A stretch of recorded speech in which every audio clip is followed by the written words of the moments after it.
अब ये जो अंतिम समय है यहाँ पे कुछ पुस्तकों का जिक्र आता है जो मैंने पिछले 30 सालों में बहुत खोजबीन कर ली। मैंने उनके परिवार के सदस्यों से भी मिलता रहा हूँ और एक के साथ तो मेरा पारिवारिक संबंध है, मुझे आज तक मालूम नहीं हुआ उसके बारे में, लेकिन कुछ ना कुछ था जरूर, जिसके बारे में सबसे पहले शिव वर्मा ने संस्मृतियों में लिखा है। मैंने उसको पढ़ा था। तो शिव वर्मा से तो मैं मिल नहीं पाया, कुलतार सिंह जी से मैं मिला था, उनसे मैंने पूछा, उन्हें कोई जानकारी इसकी थी नहीं।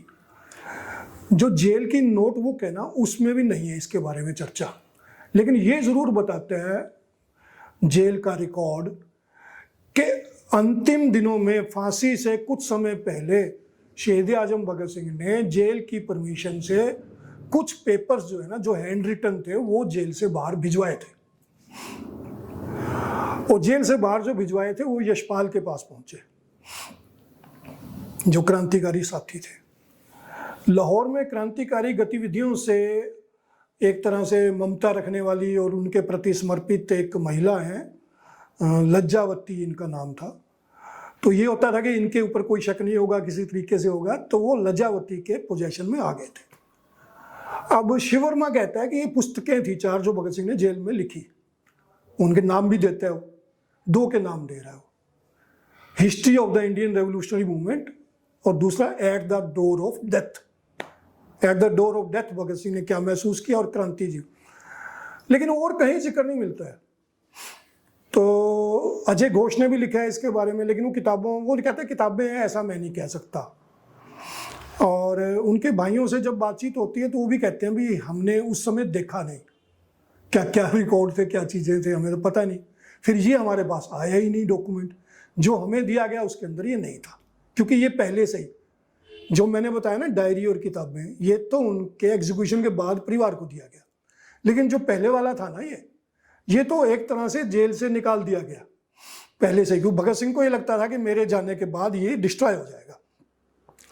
हालांकि वो डिस्ट्रॉय हो गया, हमारा दुर्भाग्य है। मैं आगे पूरी करता हूँ बात अपनी। यशपाल से लज्जावती के पास चला गया। लज्जावती ने ये विजय कुमार सिन्हा को दे दिया।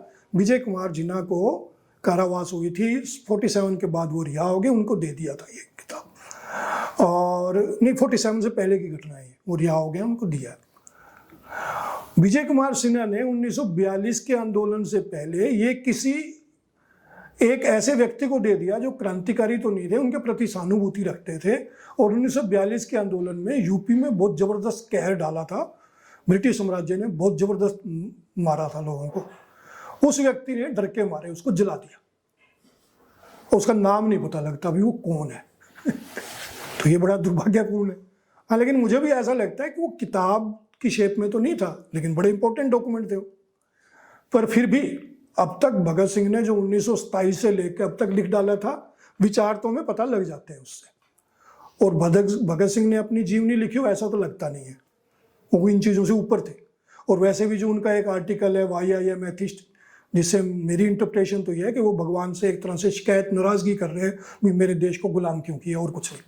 आप उसको कोई मर्जी कुछ कहता रहे, वो परमात्मा से ये शिकायत, अद्भुत भगत सिंह परमात्मा से शिकायत करता है कि ये तो कहते हैं कि परमात्मा सबको अच्छा देता है, सुख देता है, तो भाई मेरे देश को दुख क्यों दे रहा है, तो आपने दुख दिया मेरे देश, तो ये कर रहे हो। ऐसा नहीं है कि भाई मैं मंदिर नहीं जाऊंगा, ये नहीं करूंगा, ऐसा नथिंग लाइक दैट। उसकी अजीब इंटरप्रिटेशन कर देते हैं, वो शिकायत कर रहे हैं परमात्मा से, इस तरह की बात है।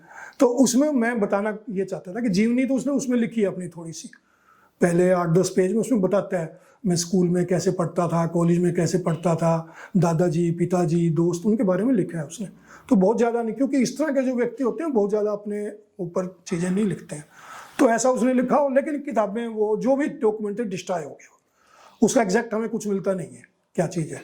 तो मैंने काफ़ी खोजबीन की है, तो पता नहीं है, उनके भाइयों के पास तो रिकॉर्ड भी नहीं है। तो ये सारी जो चर्चा आज हमने की, उस चर्चा में जो शुरुआत हमने जहाँ से की थी कि शहीद आजम भगत सिंह उच्च कोटि के विचारक थे, चिंतक थे, कट्टर राष्ट्रवादी थे, कट्टर देशभक्त थे, और वो मौलिक चिंतक है। उसने किसी की फिलॉसफी को अपने ऊपर नहीं डाला, उसने अपनी फिलॉसफी स्वयं अपनी तैयार की थी।